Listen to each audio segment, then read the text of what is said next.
Hello, good morning, guys. How are you? I hope you are doing well and you are stay healthy and all. ठीक है, चलिए आपकी आज next class start करते हैं. This is your fifth class, your company law class. ठीक है, and you know my name is C S Nupur Arora, assistant professor in SGCC. चलिए, मेरा जो इंट्रोडक्शन है वो तो हर क्लास में हो ही जाता है. वी शुड कंक्लूड तक आपका नेक्स्ट थिंग्स. अब हम लोगों ने कल क्या कहते हैं जो आपकी पहली क्लास थी उसके अंदर आप लोगों से मैंने डिस्कस किया था कि एग्जैक्टली जो कंपनी होती है वो कैसी कैसी होती है. मैंने आप लोगों को बताया था कि जो कंपनी होती है वो जैसे अदर फॉर्म ऑफ कंपनी में इससे पहले डिस्कस करने से पहले हम थोड़ा सा जो हमारी लास्ट क्लास है उसके बारे में रिव्यू ले लेते हैं.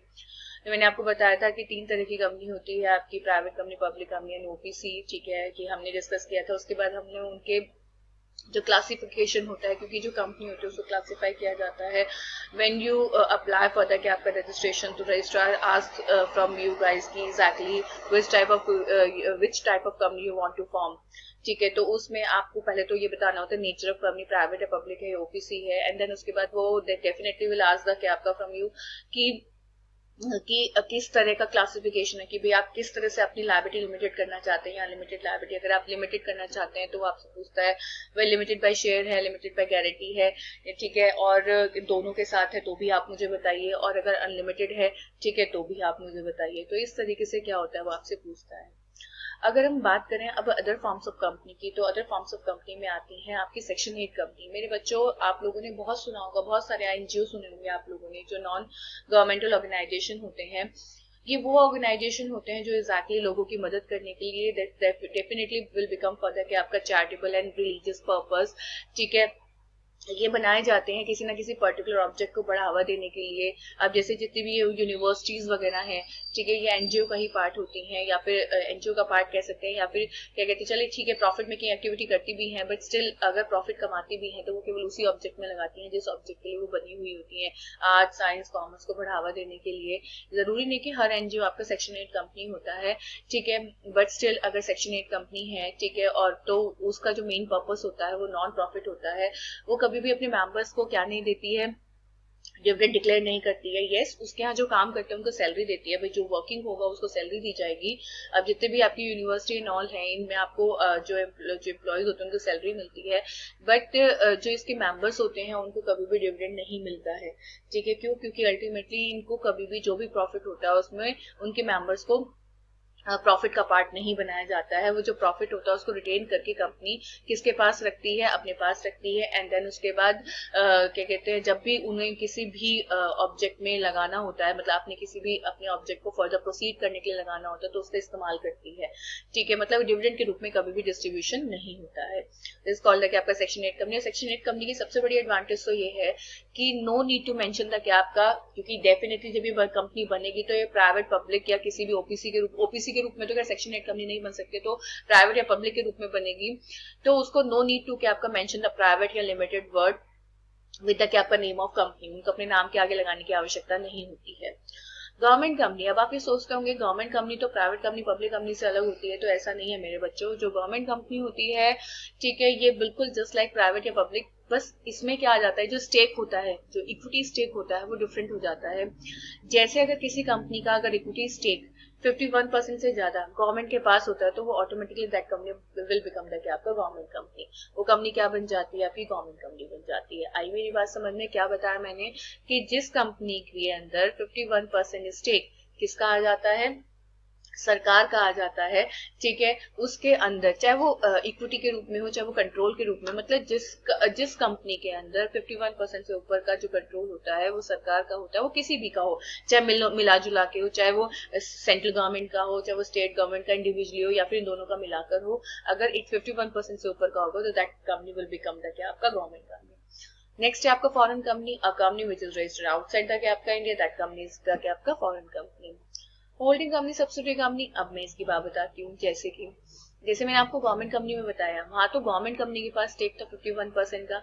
यहाँ पर अगर कोई भी कंपनी, किसी भी कंपनी के अंदर, ठीक है, कोई कंपनी आ रही मेरी बात समझ में? क्योंकि वहां पे ने पर्टिकुलर गवर्नमेंट का एग्जांपल लिया था। यहाँ पर क्या है, कोई भी कंपनी जब किसी भी कंपनी के अंदर 51% से ऊपर क्या ले लेती है, स्टेक ले लेती है, तो वो कंपनी क्या बन जाती है, होल्डिंग कंपनी बन जाती है। ठीक है, और सब्सिडरी कंपनी, ठीक है, वो कंपनी होती है जिसमें किसी कंपनी का 51% से ऊपर का स्टेक होता है, तो वो कंपनी सब्सिडरी कंपनी बन जाती है।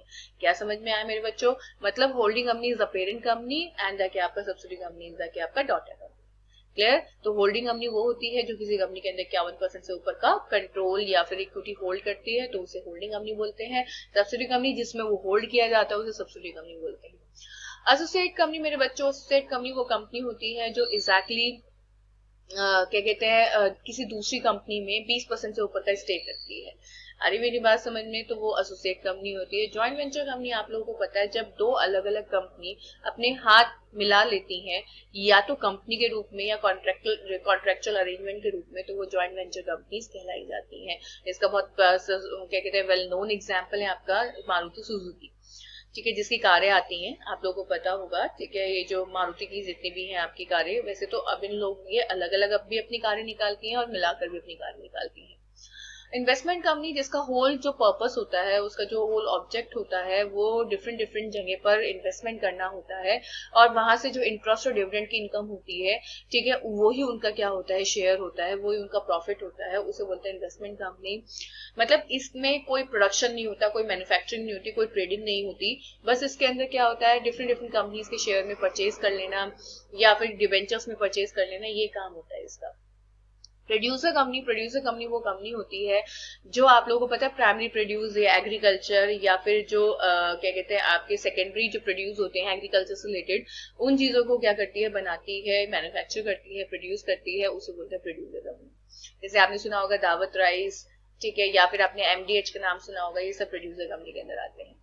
निधि कंपनी वो कंपनी होती है जो बेसिकली छोटे छोटे जो लोग होते हैं उनके अंदर जो सेविंग की थ्रिफ्ट होती है उसको उजागर करने के लिए क्या की जाती है, आपकी बनाई जाती है। यू वांट इमेजिन 1000 रुपए देकर आप निधि कंपनी का पार्ट बन सकते हैं। मतलब आप इसमें क्या कहते हैं 10 रुपए से लेकर या 100 रुपए से लेकर कितने भी रुपए अपने जमा करा सकते हैं। निधि कंपनी बेसिकली आपके अंदर जो डिपॉजिट की या सेविंग की क्या होती है, थ्रिफ्ट होती है, उसको बनाने के लिए बनती है। डोरमेंट कंपनी वो कंपनी होती है जो एग्जैक्टली है नहीं एग्जिस्टेंस के अंदर, मतलब है भी और नहीं भी है। इनएक्टिव कंपनी, इसका दूसरा नाम है इनएक्टिव कंपनी, जो बन जाती है बट किसी कारण की वजह से अपने बिजनेस को स्टार्ट नहीं कर पाती है। तो दैट कंपनी रिमेन्स द क्या आपका dormant company till that date of the क्या आपका, जब तक कि वो जो डोरमेंट जो इनएक्टिव कंपनी का स्टेटस है उसको वापस ना ले ले और एक्टिव कंपनी ना बन जाए। एनबीएफसी ये कंपनी क्या कहते हैं, मतलब ये करती तो क्या है आपका बैंकिंग फाइनेंशियल एक्टिविटी करती हैं, बट एग्जैक्टली ये बैंकिंग रेगुलेशन एक्ट से गवर्न नहीं होती है। मतलब ये बैंक नहीं होती है, ये कंपनीज एक्ट में रजिस्टर्ड होती हैं, ठीक है, बट इनका काम होता है वही फाइनेंस प्रोवाइड करना डिफरेंट डिफरेंट लोगों को। इसके साथ नेक्स्ट है आपका इनकॉर्पोरेशन ऑफ कंपनी। ठीक है, अब अगर हम बात करें इसकी कि जब हम कंपनी को इनकॉर्पोरेट कराने के लिए जाते हैं तो we need to discuss lots of thing, क्योंकि जब कंपनी के इनकॉर्पोरेशन की बात आती है तो मेरे बच्चों बहुत इंपॉर्टेंट चीजें हमारे सामने आती हैं। क्या? सबसे पहले जब वेनेवर, क्योंकि देखिए जब इसका एग्जाम्पल मैं आपको इस तरह से दूंगी कि जब एक बच्चा पैदा होता है, ठीक है, तो सबसे पहले उसका नामकरण किया जाता है, बट कंपनी के अंदर उसका नामकरण पहले होता है, ठीक है, और बनती वो बाद में है। देखिए वो इस तरह इसलिए होता है कि कंपनी बनाने के बाद अगर नाम लिया जाएगा और आप कोई ऐसा नाम रखना चाहेंगे, ठीक है, जो नाम ऑलरेडी एग्जिस्टेंस के अंदर होगा, तो एग्जैक्टली वो फिर आपको अलाउ नहीं किया जाएगा। और कंपनी बनने के बाद नाम कैसा, क्योंकि जब कंपनी बनती है तो उससे पहले रजिस्ट्रार को चाहिए होता है कि आप किस नाम की कंपनी बनाना चाहते हैं। तो सबसे पहले मेरे बच्चों आपको क्या करना पड़ता है, नाम अप्रूवल के लिए अप्लाई करना पड़ता है। नाम अप्रूवल के लिए आपको एमसी की जो साइट है, एमसी का जो पोर्टल है, ठीक है, उस पर जाकर एक रन फॉर्म होता है, ठीक है, उसको अपलोड करना पड़ता है, मतलब उसको डाउनलोड कर उसकी सारी डिटेल भरकर उसके अंदर, और फिर उस पे आपको नाम, क्योंकि आजकल तो इतना क्या है सिस्टम एडवांस हो चुका है, इतनी टेक्नोलॉजी एडवांस हो चुकी है, तो नो नीड टू क्या कहते हैं वेट फॉर द क्या आपका कि पहले मेरे नाम जाएंगे वो अप्रूव होंगे। अब क्या होता है जब आप ऑनलाइन फॉर्म भरते हैं और आप जो भी नाम डालते हैं, मतलब जो भी नाम आप चूज करते हैं, अगर उस नाम की ऑलरेडी कोई कंपनी होती है, जैसे कि आपने कभी भी, क्योंकि आप लोगों को पता है आजकल तो बच्चे इतना एडवांस है कि वो ईमेल वगैरह सब बनाना जानते हैं, तो जब आप अपनी ईमेल आईडी बनाते हैं, ठीक है, तो उस पे आपको सबसे पहले ना अपना नाम देना होता है कि आप किस नाम से बनाते हैं। तो उसमें जो भी नाम ऑलरेडी, जिस भी नाम की ईमेल आईडी ऑलरेडी एग्जिस्टेंस के अंदर होती है, तो वो लेता ही नहीं है सॉफ्टवेयर। तो सेम यहाँ पर ये होता है जिस नाम की कंपनी ऑलरेडी रजिस्टर्ड होती है उसको सॉफ्टवेयर लेता ही नहीं है, तो ऑटोमेटिकली फिर आपको डिफरेंट नाम क्या करने पड़ते हैं, ट्राई करने पड़ते हैं, और जिस नाम को आप चाहते हैं वो ऑलरेडी सॉफ्टवेयर अगर ले लेता है, ठीक है, तो उस केस में वो कंपनी क्या हो जाती है आपकी उस नाम से मतलब अप्लाई हो जाती है, और विद इन फ्यू आवर्स, ठीक है, क्योंकि आप ऑलरेडी एक ऐसी कंपनी एक ऐसे नाम को क्या कर रहे हैं, अप्रूव करवा रहे हैं जो ऑलरेडी एग्जिस्टेंस में नहीं है, तो आपको एमसीए उस नाम को क्या कर देता है, अलॉट कर देता है। पहले ये INC 1 हुआ करता था, बट एग्जैक्टली अब उसकी जगह पर क्या आ चुका है, आपका रन आ चुका है। ठीक है, अब इसमें आपको डिटेल भी भरनी पड़ती है, जैसे कि एंटिटी टाइप कि आप प्राइवेट खोल रहे हो, पब्लिक खोल रहे हो, या सेक्शन 8 कंपनी, व्हाटएवर। उसके बाद आपको सिन, क्योंकि देखिए सीधी सी बात है, जब आप कंपनी इनकॉर्पोरेट करेंगे तो आपका एक कॉर्पोरेट आइडेंटिफिकेशन नंबर होगा, वो भी प्रपोज नेम, कमेंट, ठीक है, mention object, propose company, other relevant information like trademark and all. उसके बाद आपकी कोई भी, अगर आपको इसके साथ अटैचमेंट लगानी है, कोई भी डॉक्यूमेंट अगर आपको चाहिए वो कर सकते हैं, ठीक है। एंड डेफिनेटली आपको ये सारी चीजें जो अटैच करनी होंगी PDF डॉक्यूमेंट में करनी होंगी, कि आज का आप कोई भी चीज एक्सेप्ट नहीं की जाती without PDF document. If applicant want to attach any file can be uploaded at this option. उसके बाद submission of the form on MC site, and after completion of a step उसके बाद क्या होता है आपका submit the form with MC site। उसके बाद payment of fee होती है, क्योंकि नाम अप्रूव कराने के लिए आपको you have to pay the 1000 rupees। There is no option of क्या आपका pay later challan in run। Applicant has to pay fee immediately after submission of form। After payment challan shall be generated, ठीक है। And आपका जो उसके बाद जो आपको नाम मिलता है that is valid for 20 days। ऐसा नहीं है कि आप नाम लेने के बाद बस ताज जिंदगी उसको क्या करते रहेंगे, देखते रहेंगे। आपका वो जो नाम होगा वो 20 दिन के लिए वैलिड होगा। अगर आपने 20 दिन तक क्या किया, उसको यूज किया, इस ओके।